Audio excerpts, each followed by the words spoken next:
Hello and welcome to SuperCoach Insider. My name is Ben. And I'm Chris. And thank you for joining us. Yes, it's been a while. Yes, we've left you like blue balls in Nigeria, but we are back, Chris. Okay, blue balls in Nigeria. You're going to have to explain that metaphor to me. I don't know. But look, we are back. And Chris, we have changed our socials because we got sick of Chris Stuffing getting them up 800 times a week. wrong all the time. So it is SC Insider 100, and that is on Twitch. That is on Twitter, Facebook. Absolutely everything. Everything except it is different on YouTube because you have to, for whatever reason, have your channel name as your address. So it's just youtube.com/SuperCoach Insider. Easy. Welcome. How easy. Welcome. Welcome. And we did not stuff that up once. That was No, good. That was it pretty is. good effort. It's the first of many. And Chris, if you think that I'm going to sit here and talk about the 2020 SuperCoach season without a beverage, you are mistaken. That is right. Because I am definitely. I think gonna they're be on actually not really heavy enough for us. These are premium mids, and I'm not exactly sure that this is going to be enough.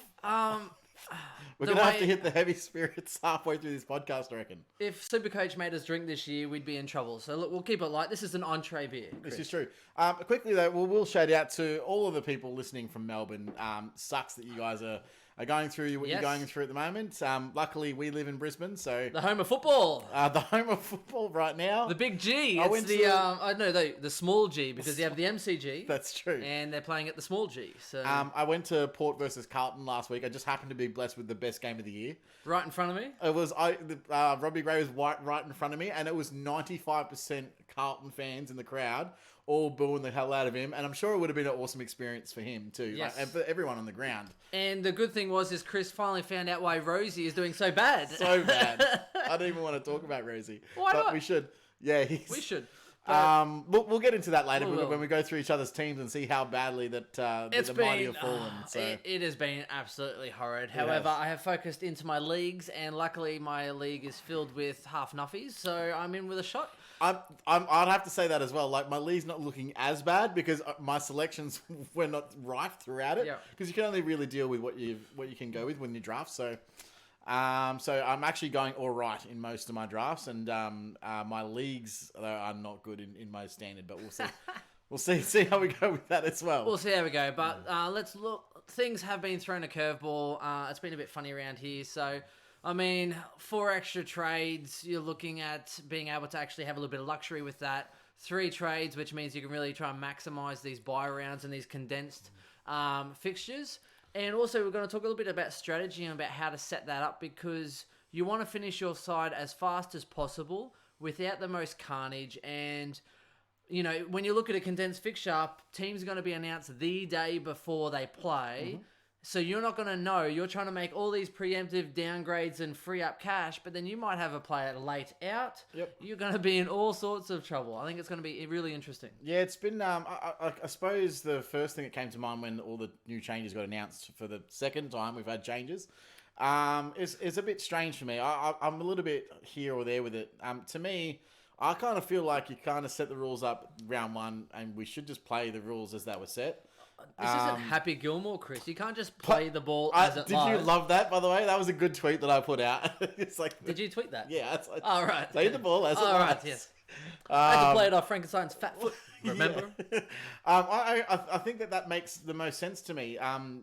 You start changing. Everyone knew that it was going to be condensed fixtures going into round one. You know, obviously we didn't know a few things that have evolved over the season, but I just feel like the strong teams get stronger and the weak teams get weaker, and it's not really going to be balanced. But I suppose there is going to be nothing balanced, so it's like, Who cares? oh well, you know, like Who cares? Yeah. For me, I don't care. I just like football being on TV, and the fact that I'll get to come home from work every day and watch some football. Get on the. that's what I've literally just been watching football. I've actually been enjoying it for the sake of not even watching it from a SuperCoach perspective. Yeah. I think when you get to my stage of how bad my year's gone, you just stop paying attention to the SuperCoach scores, which is crazy because I never do that. My year's bad. It's not that bad, but it's pretty bad.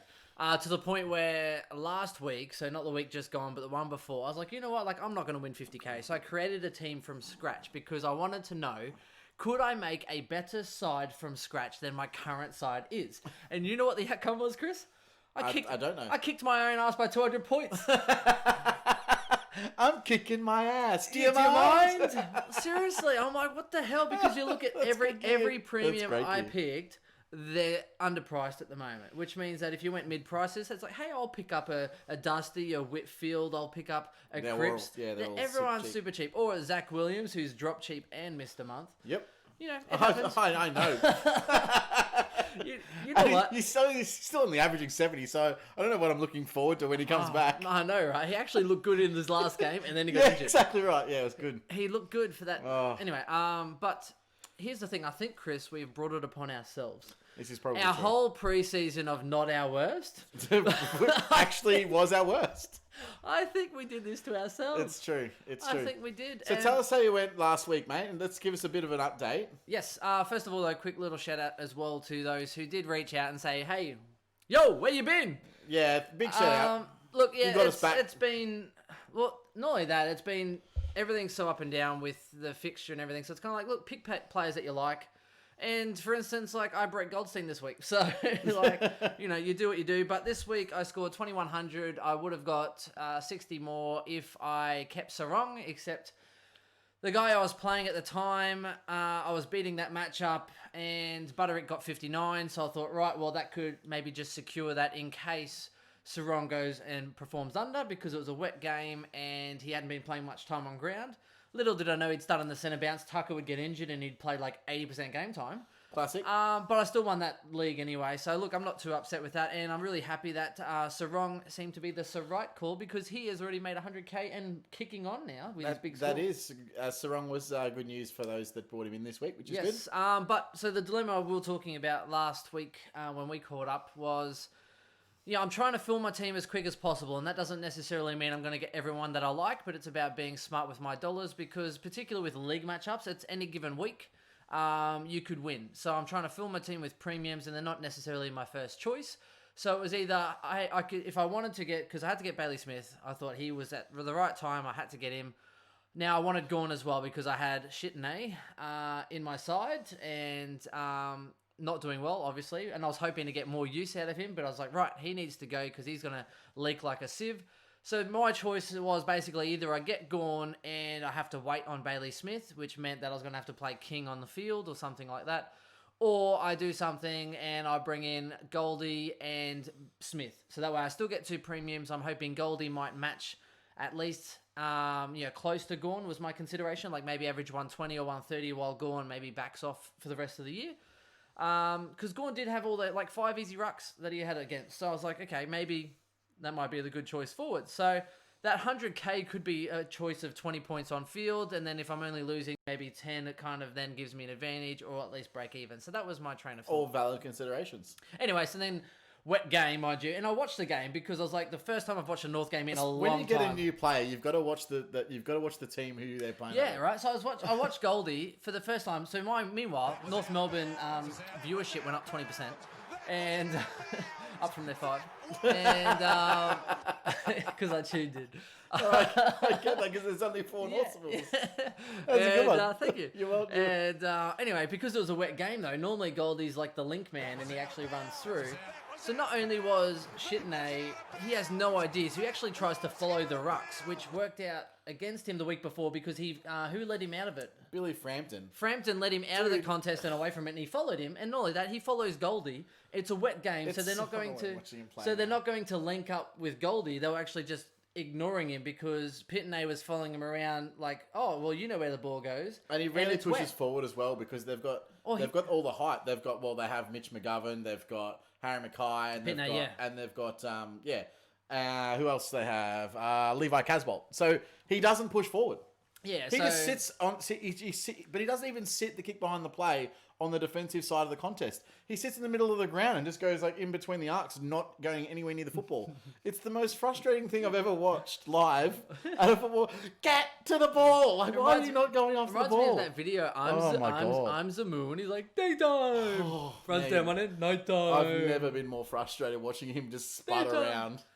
Be all spud-like. So, yeah, I mean, Goldie got 69. He would have got more if he didn't miss that goal from right in front. But it was a wet game, and instead of using him to link up in between, they pretty much just went long and ignored him. And, it's hard, though, because you're in the wet, it's really hard for rucks to get those taps to advantage because they're just doing what Wits would do every other year. Yeah, it's dropping it to the ground. Straight to the ground. Letting your mids go. Yeah. So, look, I'm not that upset with that. So, that was me in a nutshell last week, Chris. So, I'm looking pretty good. I'm really eyeing off some of these fallen premiums.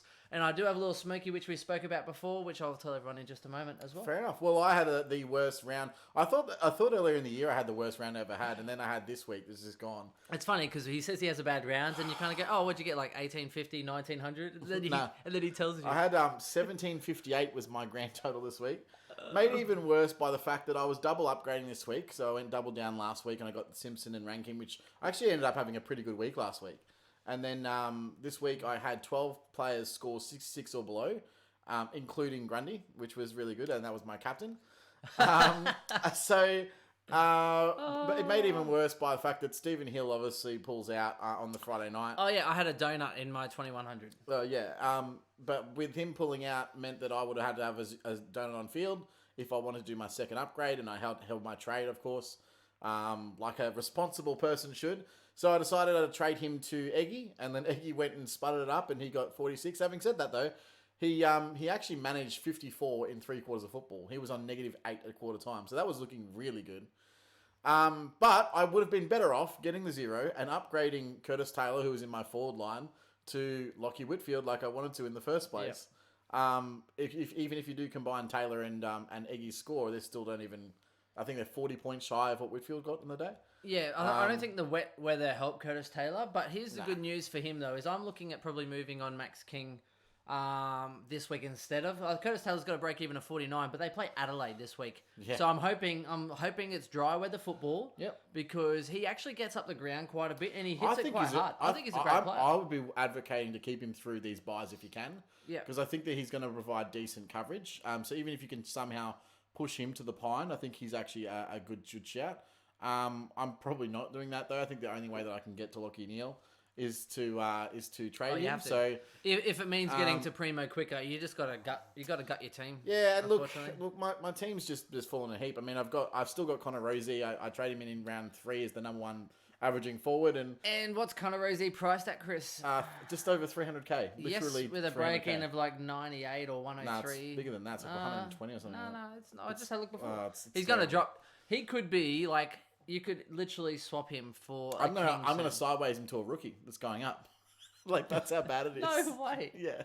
You might as well keep him now. Just Geordie Artis is going to be worth more than him in 2 weeks. It's just maddening. It's just crazy. And so obviously with Dev Smith obviously sputting up. I've had Segler's been injured on my pine. So where do you sit with Devon Smith? Because here's what I hope. I'm laughing, by the way. So SC Elites. If anyone's not now sure, we just need them to not get injured and play 16 games, and we'll win $100 each. No, I thought we called I'm happy with the parlay, but they said no. I know, right? They said no. We said parlay, and they said, "Oh, well, what's the chance they're not going to play 16 rounds?" So then I bring it up to them, like, "Oh, only someone would bring that up." And I'm like, Corey actually messaged us the other day, being super nice and he is. Oh, by the way, Corey, he's lovely guy. Hey, Corey, lovely. Thanks, Corey. mate. But if you they love a good bet though. They're probably having fun with it themselves as well. That has to be the worst bet. By the way, gamble responsibly. For sure.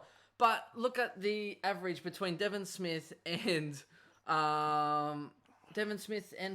I don't even know. It's like 40 points per game or something, isn't it? Like it's huge. Like Dev would have to like average like 120 from here on in.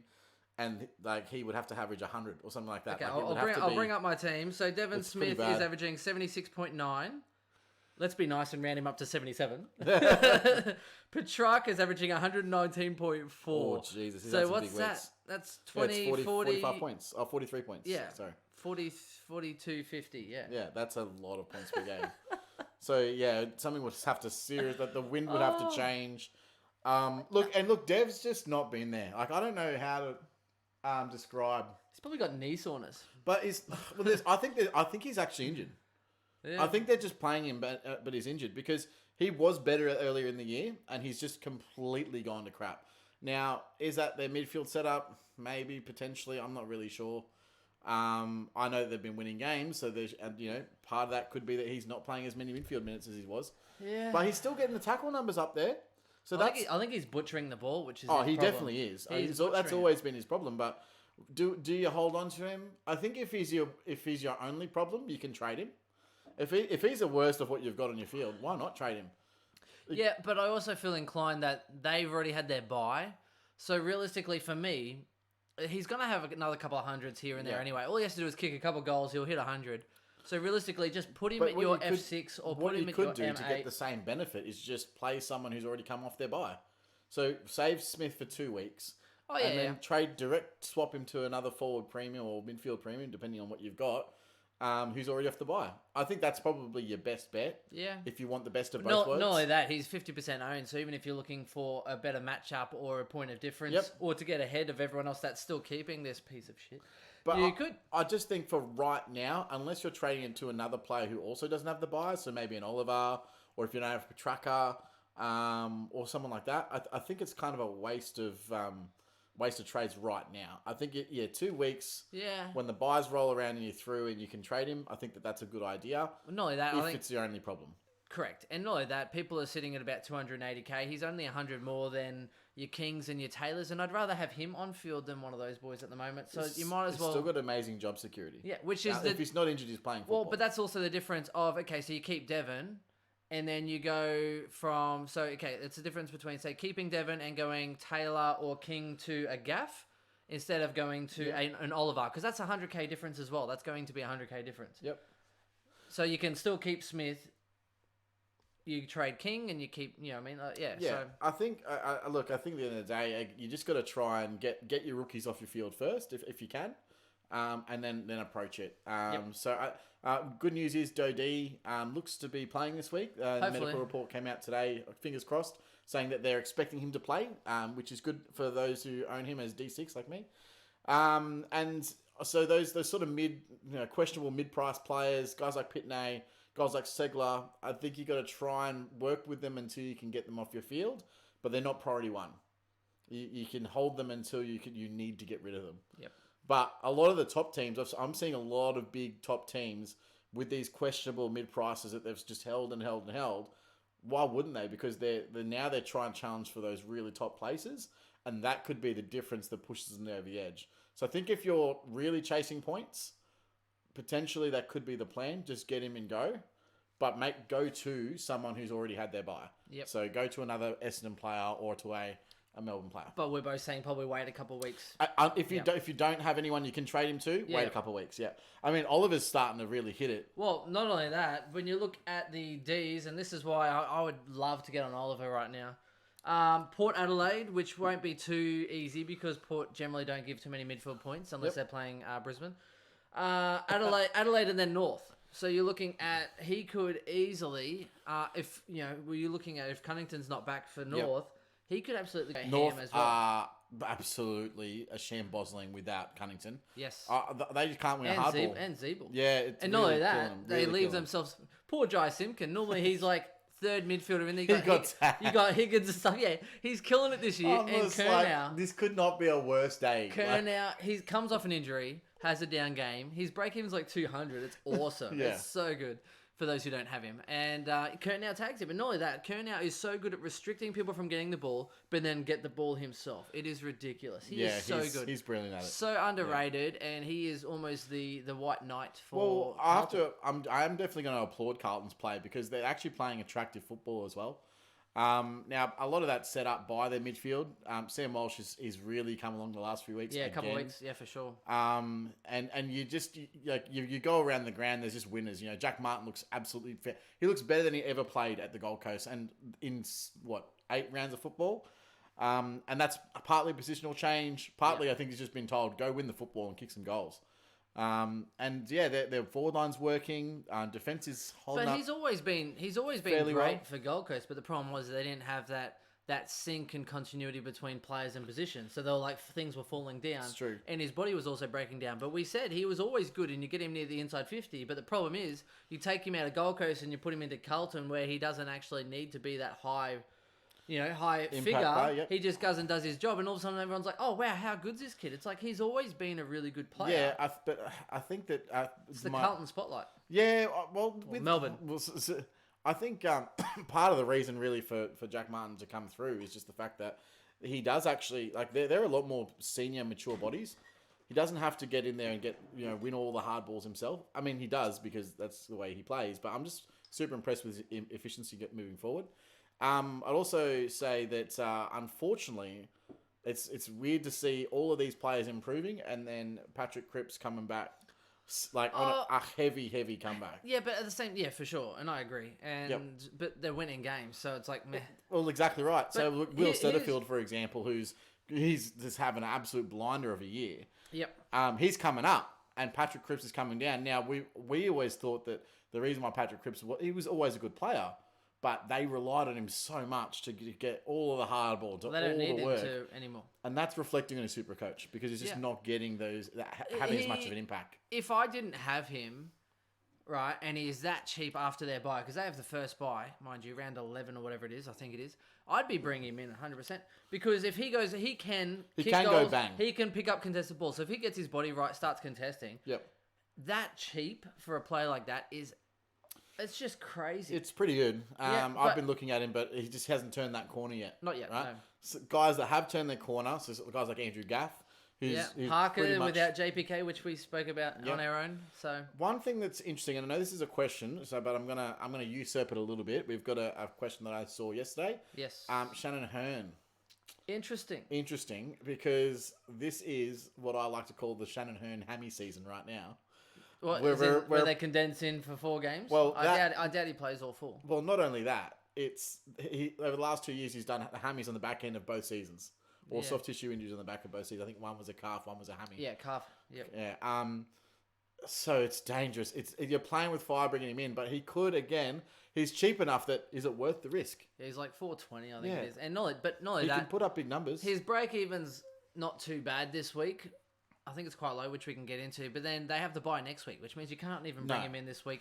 He is someone that I am considering filling out my back line because he is that cheap. You're talking about 130, 150k on a Hill, depending if Hill comes back and plays and hopefully makes me an extra 30k. But agreed. He's a good option. I'm also looking at Tom Stewart as well. I think in defense, I love Tom. I think Tom Stewart's the better option. Oh, so do I. It's just about cash, right? Yes. So whether you can get him or not. And again, buy structure does come into the play.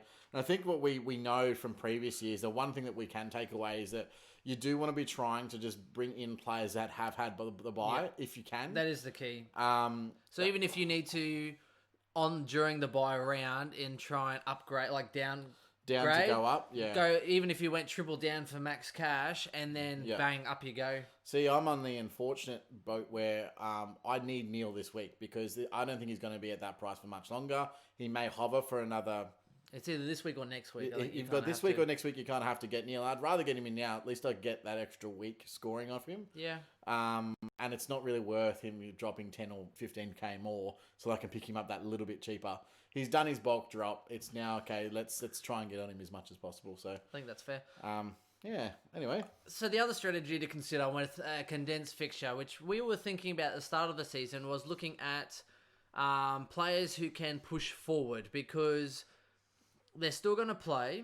They probably won't get injured as much or rested, which is the big issue. If you play 4 games if you pull up a little bit sore, bang, you're not playing.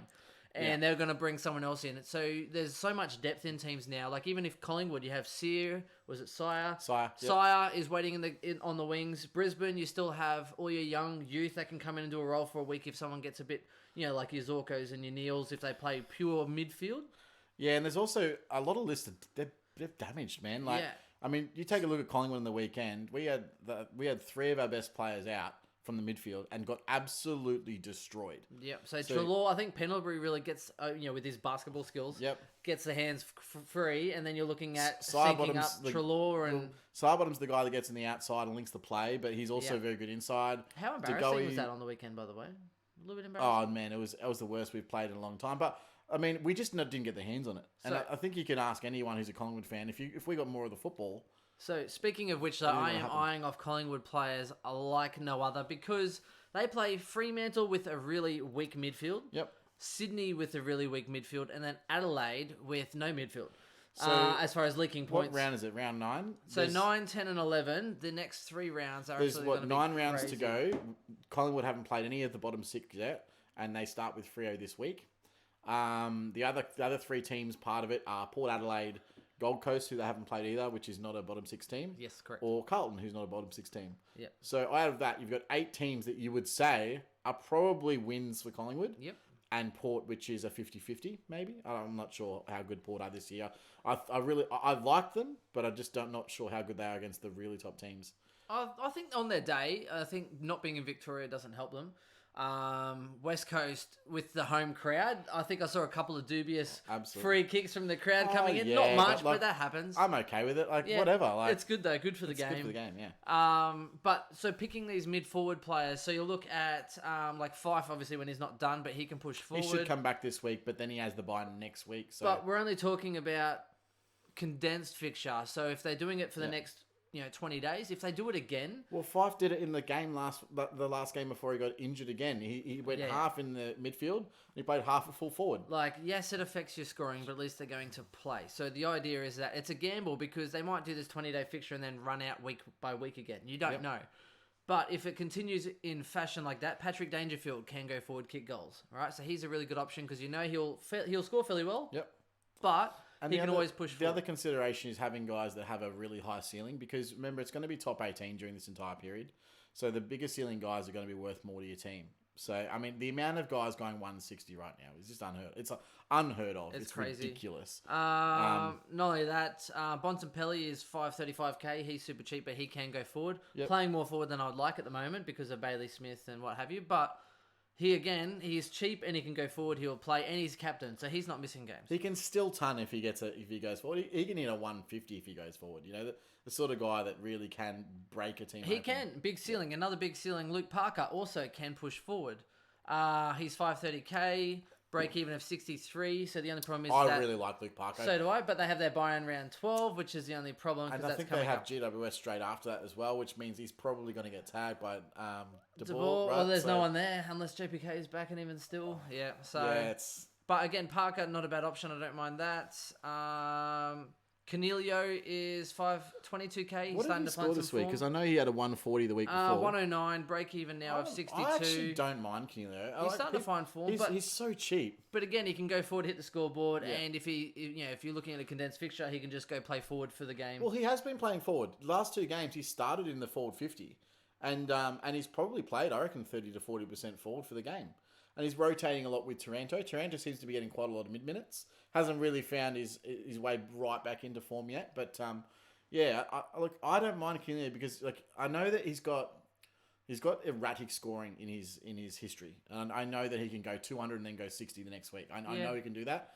But the fact that he can play forward, I think it bodes well during this time. Because why rest him when you can play him at 70% capacity for a game just playing full forward. So...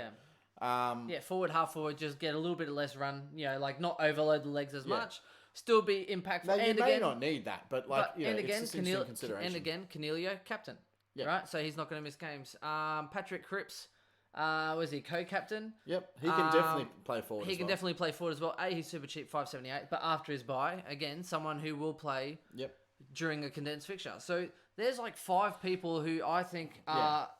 You don't have to pick them all, and you don't even have to listen to that. But I'm saying it's worth consideration. Players that can go forward, because if Lachie Neale, they play 4 games in 20 days or whatever, it could be all he needs is one knock on that hip or one cork, and all of a sudden he's not going to be the same. I suppose the other consideration or other flip side of that is that the guys that are really super fit, like a Lachie Neale, could potentially just play, but they might only just play 75% game time in condensed fixtures. Which will be great for people trying to pick them up. Yeah, again, that could be cheap. I think guys like Treloar will miss. I don't think there's any chance Treloar. I love Treloar, and I think he's fantastic in this year, but... His hammies are a concern. I don't think Adams, I don't think either of them will. And Adams, didn't Treloar do a hammy before at the start of the year? Was it hammy? He did one in the break. Yeah, right, so he did that, and then I think he did a hammy, and then... Was it a year or two ago he did the double hammies? Yeah, he's turned into a soft tissue machine. I'm really happy about it. And Adams, but here's the thing. Adams is one of my favourite players. Here's the thing. It sucks for him. No, yeah, and I agree. But I love them both, and I'd like to bring them both into my side. Adams has played fantastic this year. So good. He's been playing lights out, but he's just got a body issues. Yeah. Yeah. So, but if you're looking good and your team's looking good with the 4 extra trades, you could take those risks. This is true. Your team's like ours and you're playing catch up, no.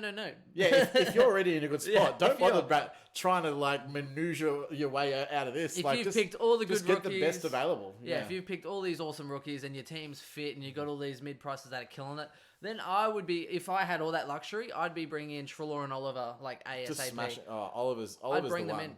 Yeah. Oliver's just. I mean, look. He looks good this year too. I don't like his hair, like his little half. He's trying to be a half Heppel. He's not getting as much peel as he has the past few years because Petrarca's just playing so much better. How good's Petrarca? Oh man, he's playing so. Well, we both Viney is playing like amazing football lately. Like they're all getting high tackle numbers. They're all in and around the contest. Viney's they're going basically hard. playing like 85% mid time. All of them. Like dude, it's unbelievable. Good thing Viney doesn't get cut up like Selwood does. Hey, imagine he'd be in tatters. Yeah. But no, again though, so Petrarca, because we looked at how well he scored in the JLT. I'm like, well, his role's good, and if he has that ceiling, even in a JLT, I'm picking him. Yeah. And it's just lucky that it's continued and that he doesn't have, like he in previous years pulls out 80s every week. So this is true. Now, one thing is, Elliot Yeo just got cleared, so he is playing this week. Damn so it. There's some more options for us guys, for those that are looking at Elliot Yeo as an in. He's got a buy in 2 weeks' time, but I was hoping he'd have a 2-week rest. Yep. Damn it.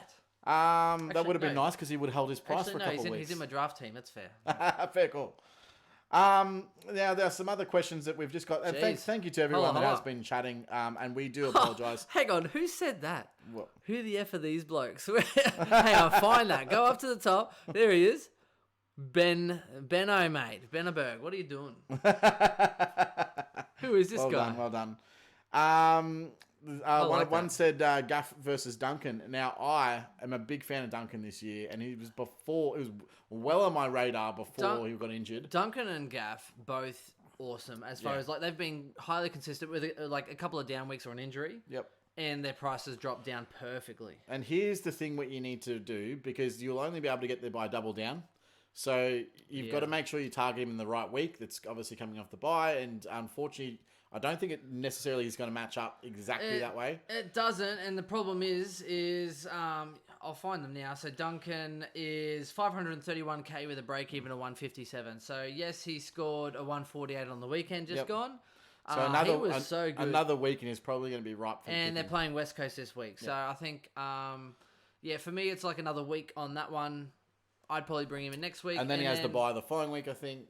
No, I don't think Geelong have it 2 weeks. Sure, they will, because they're Geelong West don't Coast. have it yet. They're in Perth at the moment, and they will be relocating to the Brisbane hub. Yep. So let's go through round 10: Carlton, Fremantle, Hawthorn, and Eagles. Yep. And then round 11, you're looking at Sydney and the Giants. So are they the round 9 bye?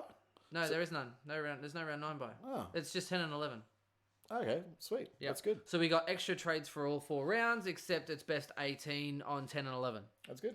More so 10's the issue, because 11 there's only 2 teams missing. And be aware as well. Wouldn't you know it? I have like 3 GWS players. So. There's still a lot of teams to have a bye, and the AFL have said that they will all have a bye before the end of the season. Yep. Which means it's likely that we're going to be playing finals this year with byes. And it's likely we'll be playing 18 rounds. Which means that I would suggest, again, getting the best 18 scoring players on your field is going to be the most important, especially for byes.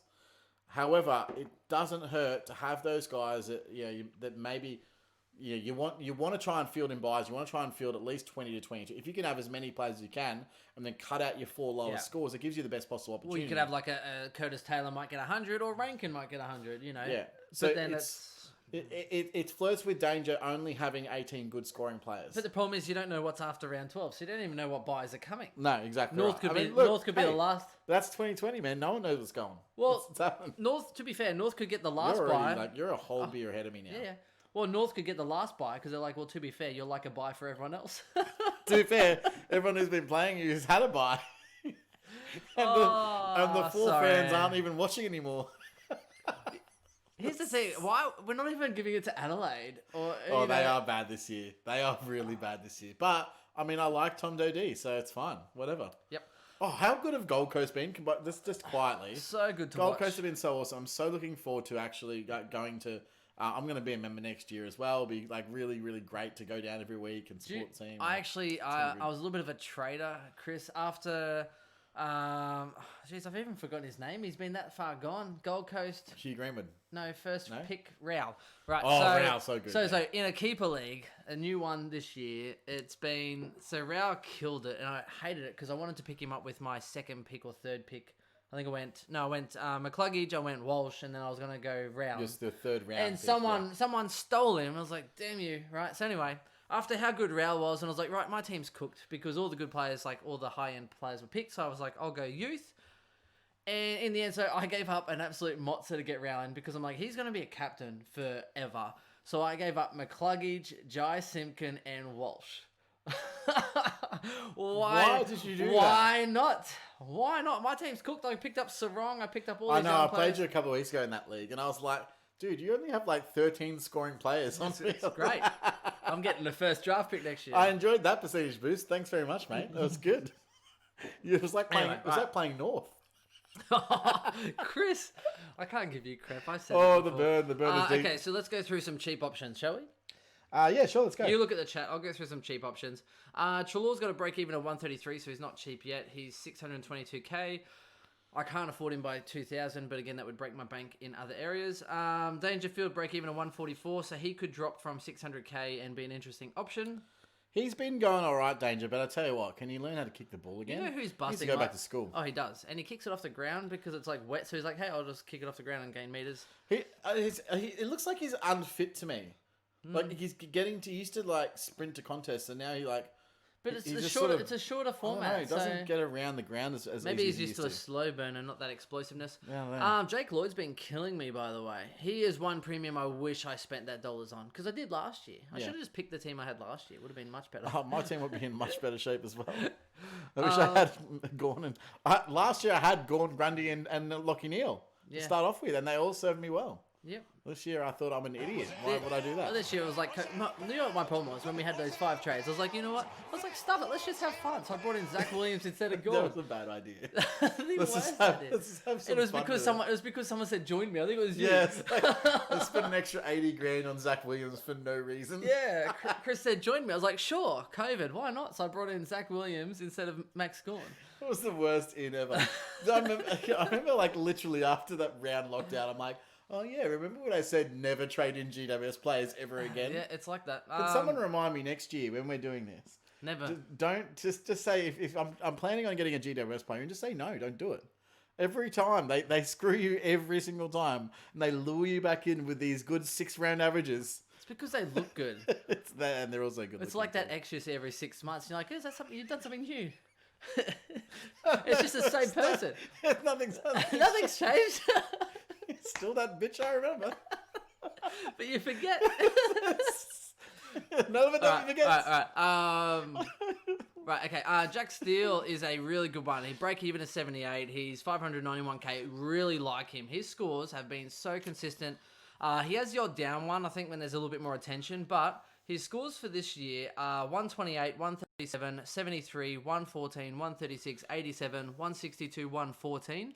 Then they play Sydney, Gold Coast, Geelong and Essendon. So at least Sydney and Gold Coast, I reckon he's going to towel up.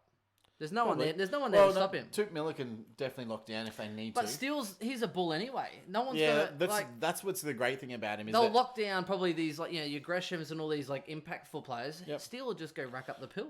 Hannes has obviously done another soft tissue injury, so Yes. Unlucky for Hannes. Brad Hill hasn't really had the impact that they wanted at the Saints, unfortunately, yet. But Interesting. I mean, you've got Gresham in there as well. He's been going all right. He's been having some decent cracks. So Yep. look, the Saints rolling on, man. They had a really good win on the weekend. I'm really happy with the Saints. So yeah. Oh, I think they're playing awesomely. Josh Kelly is a break even of 60. He's 586k. So if you want him, you kind of have to go now with that big score. He had a 195. Worked out well. Captain in my draft league. Smoked like second place. Yeah, it's fine. James Sicily is 579k, so he's basically only about 15k off Jake Lloyd. Oh, well done, Sick Dog. Oh, how good Sick Dog! he's- But would he's been going good would this you year. pay 580k for Sick Dog? If you didn't have him, he's killing you every week at the moment. Yeah, but he could break out a 20 or a 30. The at way this the point. Hawks are playing, man. I mean, it's so dumb. They're literally just chipping the ball around like back and forth to Sicily all day. Like, Yeah, but he's getting a lot of intercepts Sure, and getting his he own is. ball as well. Don't get me wrong, his score would be good anyway. One thing I really hate about Supercoach scoring this year is that like uncontested possessions are being overly rewarded just because they're effective. It's Yeah. really, really, really annoying. And so what we're seeing is that, an uncontested possession, which let's say you have 20 possessions in a game, right? Like But you Gaff's normally would killing have it. 30, Yeah, right? yeah. You normally have 30 possessions in a game, but a lot more. You'd have a lot lower DE because you have less the weighting. Like let's say you have 20. Or you might be more fatigued and whatever have you. Well, as well. no. Let's say you've had 30 possessions, but 10 of them are contested and 20 of them are uncontested. But the uncontested ones are always effective.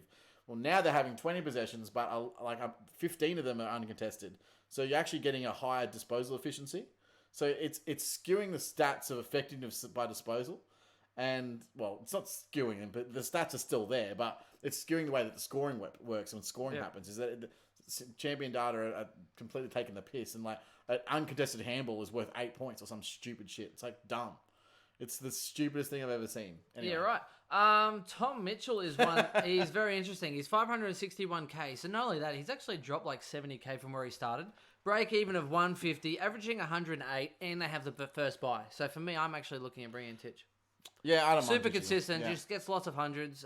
He hasn't broken out yet, but I'm hoping Hawthorn just haven't enough of the pie, right? So they haven't. Yeah. Which is the only issue. But again, just he would not be your biggest issue, and if he drops like he could drop to like 520, 530, you just put him on your field. I mean, the other thing I really don't like about Titch this year is that every time he gets the ball, he handballs backwards or he kicks backwards. Yeah, because he used to get about 50 of them. But they continually, because that's their game style is to like go back and go around. So when Titch finally gets the ball, he doesn't know what to do with it, so he just kicks backwards again, and they just keep doing it, and it's really frustrating. At least if they're going to do a short kick, make sure it goes forward so that the SuperCoach can reward you. Yep. It's really, really frustrating. What are your thoughts on Tim Kelly? Had one good game, haven't seen him do that all year, and I'm not interested. Yep, I agree. Gaff for me for 50k cheaper. Absolutely. Yep, every day. Okay, let's go through a few of these. Meanwhile, Menegola's killing it for Geelong. He is so important to them. He's worked hard too. Big with the but injuries. he's even before then. He was working pretty hard. He's worked his way back into that fold nicely. Yeah. Bontempelli, 535k, break even of 128. So funnily enough, he could actually drop even further. Yep. At this point, so for Bont for 500k, I think it's a steal. Absolutely. If he drops to that, So what good teams will do? So with these extra trades that everyone obviously gets, good teams will use that to their advantage, and the top 18 is enough. Good teams will be able to work their way around the top 18 into a position where they're always going to have 18 on field. What the extra 4 trades does for those good teams is give them more cash. They're going to be able to be more aggressive with their training and probably work out somewhere between $200,000 to $300,000 better off in their team with 4 extra trades. So that's probably an entire like high value premium once you pop that onto a. Yeah, so instead of like forcing to play a Rosie, you then end up having someone much better. Exactly right. So everyone's going to be that little bit better off. I think that's the play with the 4 trades. I don't think it's worth holding your trades. You will have to because of the way that the team announcements is going to work, but you got to try and be conscious with that effort. Try and space your trades out. Don't trade early. Don't do it before lockout on the first game. Only do your trades when you need to do your trades, etc. Yep. But yeah, it's I think that the good teams will definitely just trade around that top 18 and trade around the buys and make sure that they're always on the better side of the scoring. So. I agree. Mitch Duncan break even at 157. He's 531k, so he could really drop again. I was actually hoping he wouldn't have a good bloody game. I was like, yes, Duncan's back. Awesome, make him cheaper, quicker. And he goes and scores a 148. So a little bit upset there, but especially in the conditions that they had, that was such a big score. Yeah. Such a big score. But look, he will be cheap, and I think he's a really good pickup. Not just yet. Parker's the one, 63 break even, so it's now, or you might have to pay a lot more for him. 530k, but again, they have their buy in round 11, so a few weeks' time. Yeah, and that De Boer tag just looming over his head as well. Luke Ryan's killing it at the moment, averaging 97. He started off so slow. He actually dropped a lot. He got down to, let me find it. He actually got down to 470k. And now he's up to 524. So he's gone up 50k already. That's pretty much what his base was, right? Yeah. Pre-season base? He's 20k more than when he started now. Okay, so he's done really well. Again, so I think he'll be really good. Boak's actually dropped off a cliff, averaging 105 now. He is 518k with a break even of 158. So if you do want a Boak, you could go nice and cheap.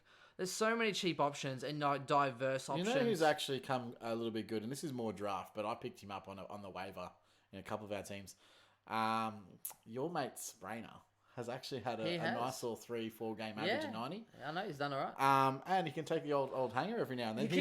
He kicked the first goal, I think, for us too, and I was like, he's not playing terribly. He's doing well. The Lions themselves actually are playing pretty well. I'm impressed with the Lions. Maynard not yet as well. Break even at 130. I'm glad he had a low game because I'm keen to pick him up cheap. And look, unfortunately, that's going to happen with Maynard. So if you thought that he was always going to be just that really high possession, sometimes he gets a lockdown role and he can't really run off like he would normally in games. Especially with West Coast have a damaging forward line as well. Seems very empty. It does.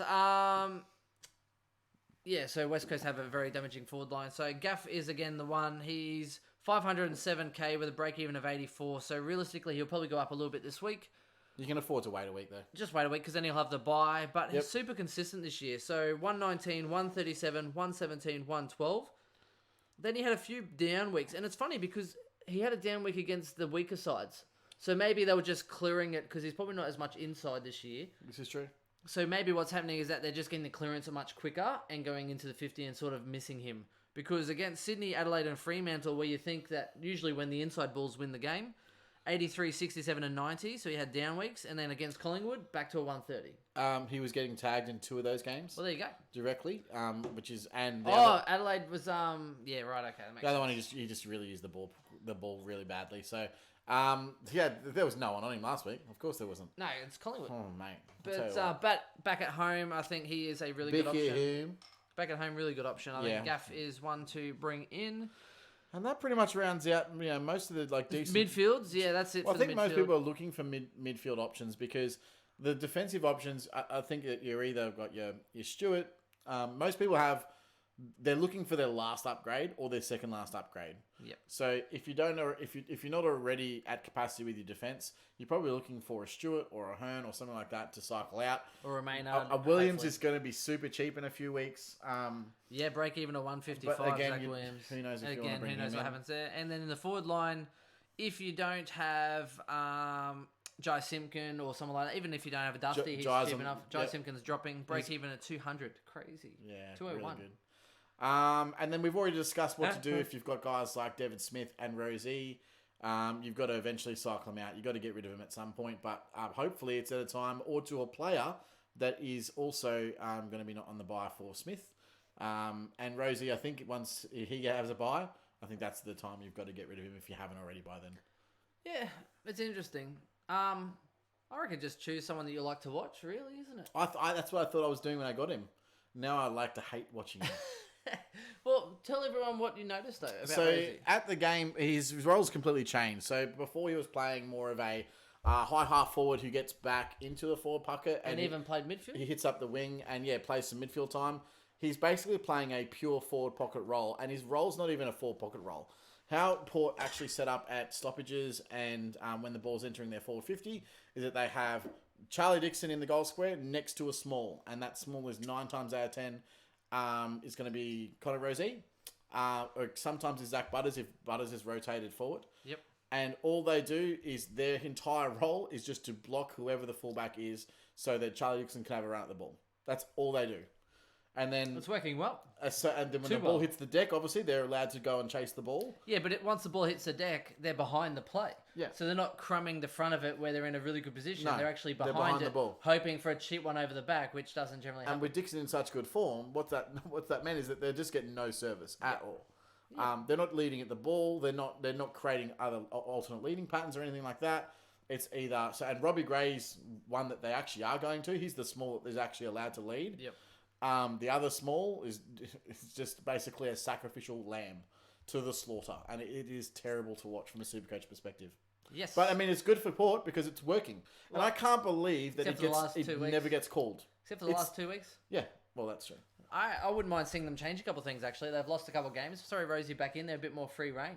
Yeah, I like Georgiadis, and I think that he's a decent one to get if you don't already have him.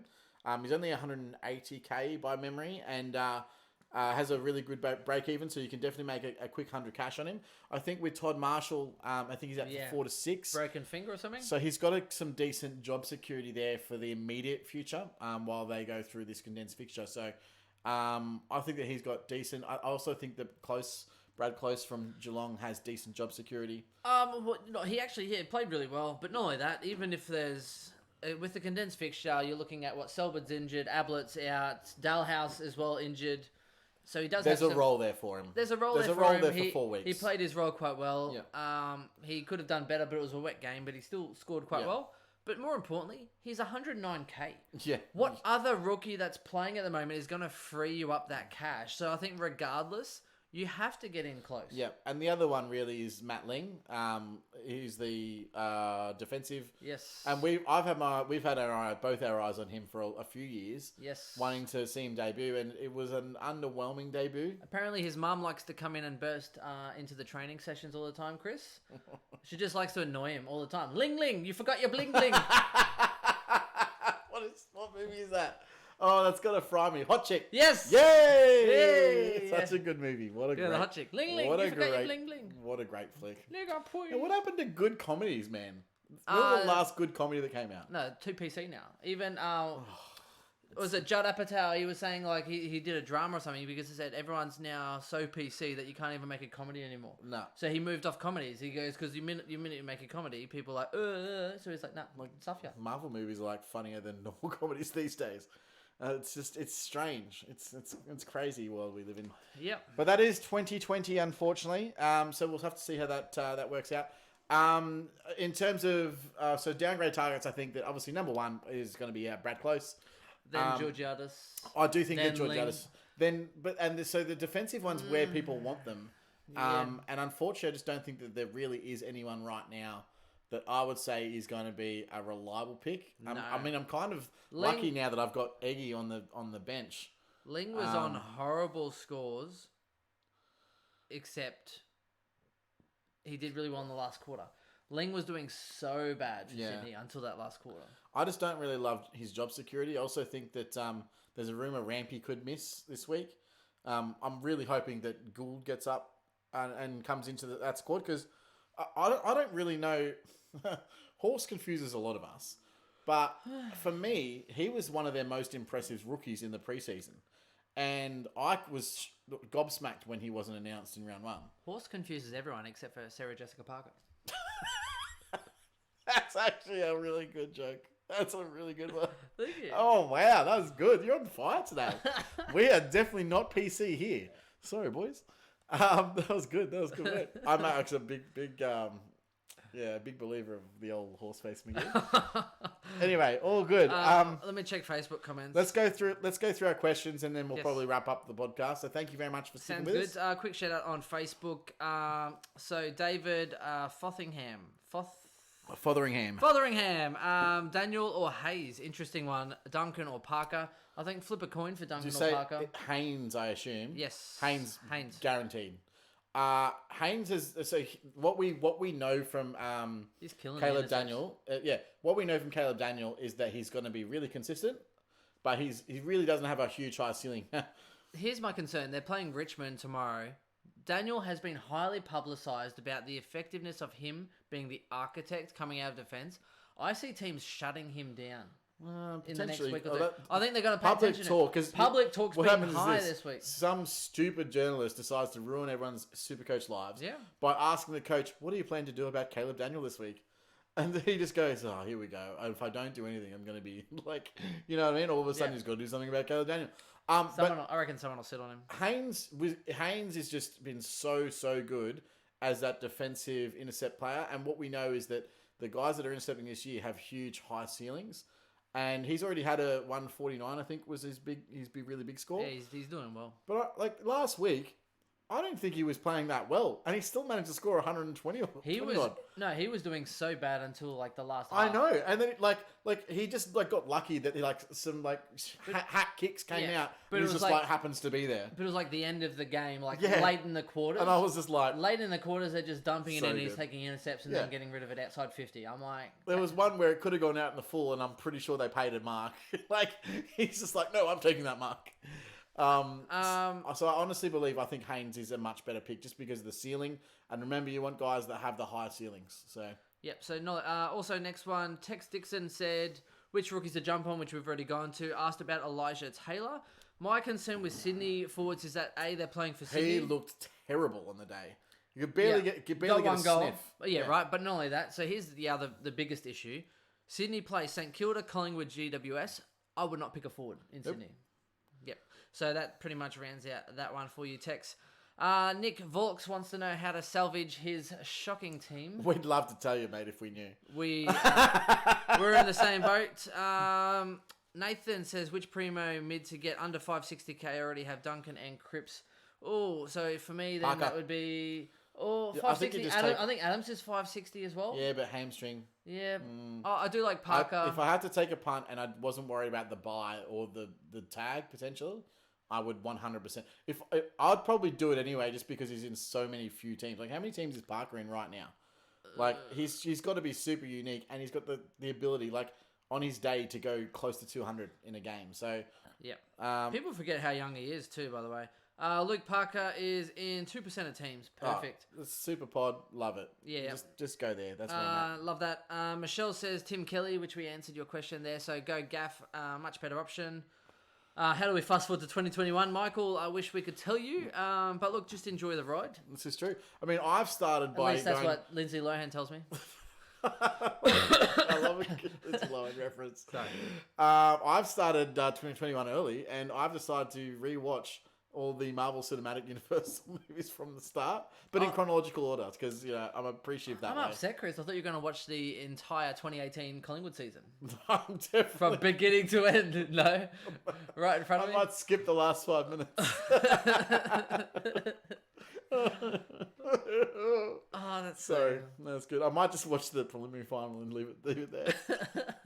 You're like, God, Mason Cox is such a He's good such footballer. a great player. I love that he's getting picked at the moment. Such a good footballer. And here is my Smokey, which I need to bring back up, Chris. Smokey option, and it's not the best thing in the world, but if you're struggling for cash, which is definitely possible for some of you, because I myself have picked over premiums and I don't have that much money. So here's the thing. When we look at the season, there is one cheap player, and he still has a fairly high break-even, but they do have an easy draw. So St Kilda, they have an easy draw of, once again, let me repeat it.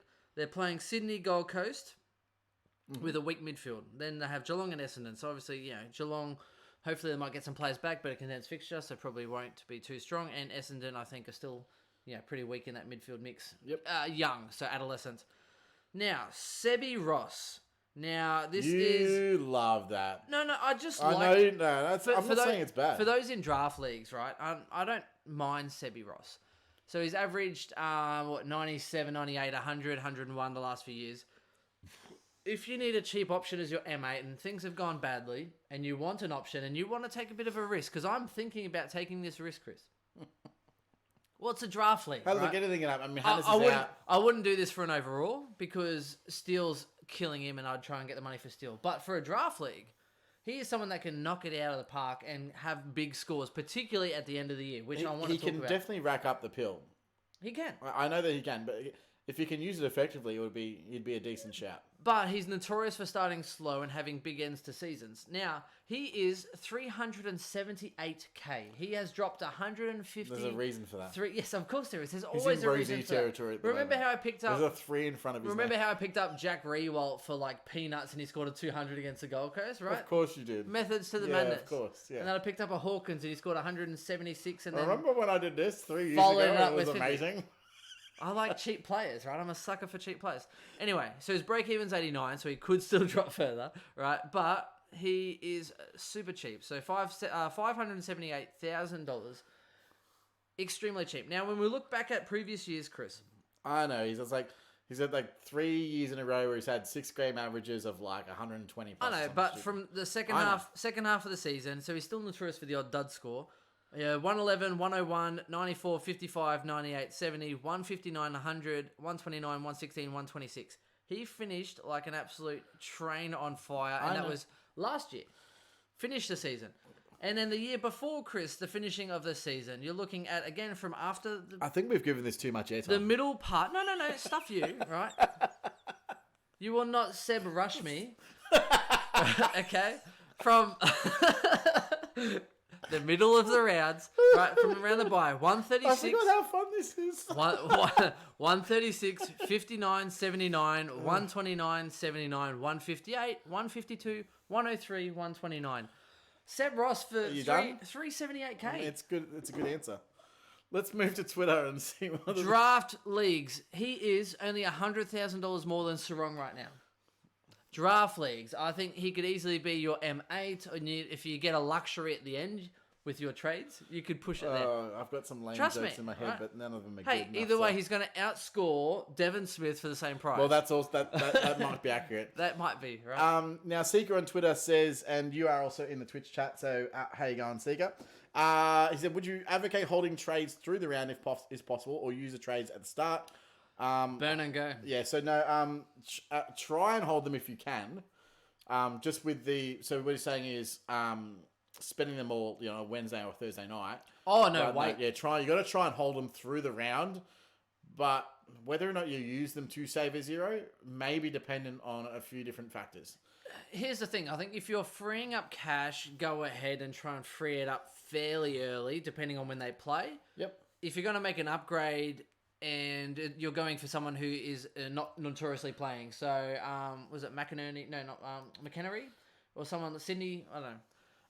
One of these rookies. Justin McInerney. Yeah, McInerney. You could then upgrade him because chances are he's probably not playing. That's fine. Whereas if you're looking at doing something a bit dodgy with one of your Taylors or your Kings, then maybe kind of don't upgrade to someone playing at the start of the week. Wait until upgrade to a player at the end of the week. So that might be, instead of going for Could be a way to save a zero there. So instead of going for a Parker who might play at the start, you might look and wait, and then maybe you might go for a Duncan at the end of the week if it's all clear to do so. Because I think people are going to get burnt hard by trading early in the week, and then all of a sudden, this person's a bit sore, laid out, and next minute you're like, well, I would have had a team, but now I don't. And then on the flip side of that, you've got the problem of Waiting too long. Well, there's always a problem. Chris's problem. But, the biggest problem of the year is going to be it's all going to be lucky who wins. I mean, at the end of the day, you're not going to be able to navigate these as good. The trades really don't. This is what I mean. The trades don't do much to actually help your team in terms of saving zeros, because people aren't going to want to use their trades to save zeros. That's people aren't going to do that. People are just going to get lucky. And they're going to wing it through, and they're not going to sideways trade their premiums. They're going to upgrade the rookies to get to. And they're going to just hit people that don't get injured. It's going to be. So you're just going to get lucky, and you're going to get through it unscathed, or you're going to get through it and hit like a brick. Can I also have a big rant here? John O'Brien every year has the crappiest Supercoach team on earth. This year, with all of his mid-priced people that no premium at all on his list. I come up against him, I'm looking at his side, I'm like, good God, his team is so good. I can't compete with this year. I mean, he is the number one Supercoach player of all time, right? Yeah. So, every time he puts out a document saying, Supercoach, this player, and you sit there and you laugh this year, he struck gold like 9 times out of 10. I laughed at the same time. Now, on to Supercoacher. Wondering what your feel is for why there are so many monster scores this year. Is it scaling, efficiency of ball use, or just the cream rising to the top? It's definitely scaling. It's 100% scaling. I'll let Chris answer this one because he's used to feeling monsters. yeah. You're monsters. Okay. That was fucking weird. No, it's 100% scaling. That there's so many of them. However, every year there are big scores, so it's not like, and every week if you look at Supercoach over the journey, every week there's some big score. It might be 150, 160, but we're having like 5, 6 in a round. Well, that's why it's ridiculous. But that's why intercept marks are doing well, because the intercept mark comes in, you're getting 8 points for an intercept mark. You're then getting points for 10 or 12 points for an intercept mark and effective kick. But then ridiculous. And an effective kick, and then it's a rebound 50. Yeah, it's a kick, and then all of a sudden, what happens is that those points, when it comes to the end of the quarter, they go, that's what I mean.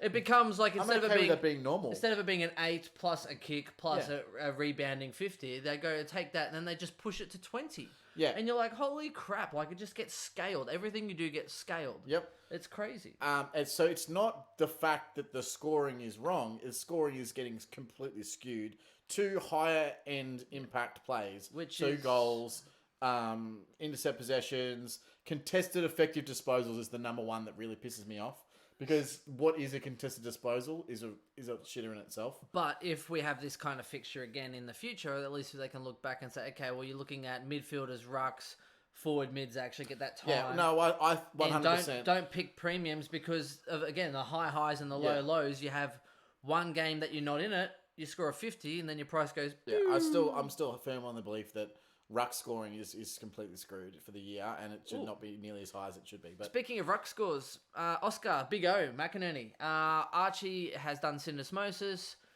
Archie Smith, you mean? Archie Smith, what did I say? Archie, which could be Callum Archie. Sorry. Archie Smith, syndesmosis. Steph Martin's out for 6 to 8 weeks, I think, with his back or whatever's going on. So Big O is their only ruck. He is going to be a solo ruck for 350k ruck forward. He could, being with rucks, go really well over the next sort of month or two and do well. Particularly over these buys. Trade him from Pitney. Yeah, but that's also the other concern. If you have Pitney, you know the downside of it. The hurt of having a number one and only ruck not scoring well. The difference is, Big O's going to push forward, taking contested grab kick goal. I can't see Pitney getting near the ball. Like unless there's a stoppage, you don't see Pitney anywhere near the ball at all. And they definitely don't handball to him. They definitely follow rule number 1: never handball to a ruckman. It's so annoying. Yep. Anyway. Or he follows the number 1 rule. Anytime he gets the ball, he handballs it to someone else that can kick. Yeah, exactly right. And then, but even then, it's not an effective disposal. All right. Ollie also says, I was looking at bringing in Baz Lenker this week, but found myself questioning the decision as Dunkley is expected to return the next couple of weeks. No, it's fine. I'm with you. I also think that's fine. He did well. He did well even. He did, and what he actually his midfield time was down with Dunkley back in the side, but it didn't really impact his scoring. So I wouldn't be worried too much about it, which is why I just went and he's bring him cheap in. as well. Yeah. I think he's not going to do so bad. I think the value proposition you can't get much better than that. So I think it might affect Lib. Well, Lib is still inside, so Bond's really the one that's suffering anyway. They pushed McRae out earlier in the season. He was playing much more wing, so. Hopefully for McRae owners that doesn't happen when Dunks comes back. But I mean, I do love watching Josh Dunkley play. I'd love to have a sneaky little. I think Josh it makes Dunkley. sense. So Dunkley comes in, Hunter's on outside, McRae will probably be on the other outside, and they look strong. The worst part is for Dunkley, he got injured on a really good score. Like it was the last second of the game, remember? Yeah. And that's when he got injured. Yeah. Oh, that sucks. So you're not even going to be able to get him cheap. And someone also said, should we consider a triple downgrade this week? Now, I suppose, that's obviously to get cash in, but I don't know where you're going to get the rookies from because the rookies that are available really aren't that cheap. Georgiades, Close, and Ling. That's pretty much... I know some people are still talking about getting Day. People are still looking at How are you making cash? McPherson and stuff. Why would you bring in a 190k rookie? I don't get it. Even Georgiades is 180k. Yeah, so I don't see the point. He's not really a cash generator. So how are you I'm upgrading? making 60k going down. Yeah, how are you making money? Or 100 from King, and then what are you gonna do with that 100k? You have to downgrade 3 people to upgrade 1. Yeah, exactly. This is, but we knew this for a few weeks going in. That's why these extra trades are actually just going to help people get to their premium sides because that extra 300-400 grand is going to be really, really useful. Well, and that's why I hate with this format, the high highs and the low lows. You get a rookie have a good week, and then all of a sudden they follow it up with a stinker. Yeah, you're not getting consistency. They stagnate their cash flow, and it's like, oh, where's my money? And does anyone want to not have ranking? I'm going to have him for the rest of the year. I think I might just keep him at F6. Might as well. The guy, dude, I just love watching him play. I don't care. I just want him on my field so I can cheer for him to be. But he can also score hundreds. Yeah, he can. So he won't do it every week, but what forward will? He could have, dude. He could have done it last week, but he kicked 1 goal 4. Oh yeah, true. The guy's a freak. Yeah, he could have won. He could have put them in even. I think it was. Dude. If he kicks that goal, he took a hanger in the Yeah, and then he missed it. Yeah, he had a tough shot on goal and. I think 9 times out of 10 he hits that. Yeah, he looks so good. Oh, man. You have him in keeper, don't you? You bastard. I think no. I trade him in because he was on the waiver, and then it's on that stupid spreadsheet you set up. Yeah, fuck you. Yeah, righto. All right. I think that wraps us up, Chris. It does. That's that for us. Thanks for having us. It's been a bit of a blast, and I can't even remember what we said, but I remember laughing a couple of times. I'm sure that you were funny, so that's good. Thank you, Chris. Thank you. But look... Not sure where we'll go from here. We'll just be spontaneous with it. So we will. And look, there's a few reasons for, but I mean, life happens as well. We've also got some other stuff going on. Yes. Nothing bad, I'd say. It's just all good stuff. But it's just all busy, and my work's killing me, and your work's killing you, and so plus COVID. Like if it was a normal season, we'd just you nut up and find yeah. the time. But it's just... but with this year, it's kind of so relaxed that everything's, and not only that, you look at Twitter and how many of the specialists are doing well. Not many. Yeah. It's kind of like most people that just kind of make a team and do all this weird stuff. They're killing it. Some guys at my school, killing it. Literally, one guy was 4th, and then he's now 90th because he had Jai Simkin and Dodie. And then another one's in the top 200, and they're just absolutely killing life. And I'm sitting there going, how am I meant to compete against these guys in a league? Well, I suppose 2020 was the great leveler for everything, right? Yep. Takes everyone back to the drawing board. I am intrigued for next year, though. Yeah, maybe. Well, no, people will be, people will be overpriced. People will be overpriced. Some will be underpriced. I don't even want to think about next year. I do. I'm literally I do. not That looking forward. helps me sleep at night, Chris. No, it does not. All right, guys. Thank you very much. Catch up with you soon. Ciao. Bye.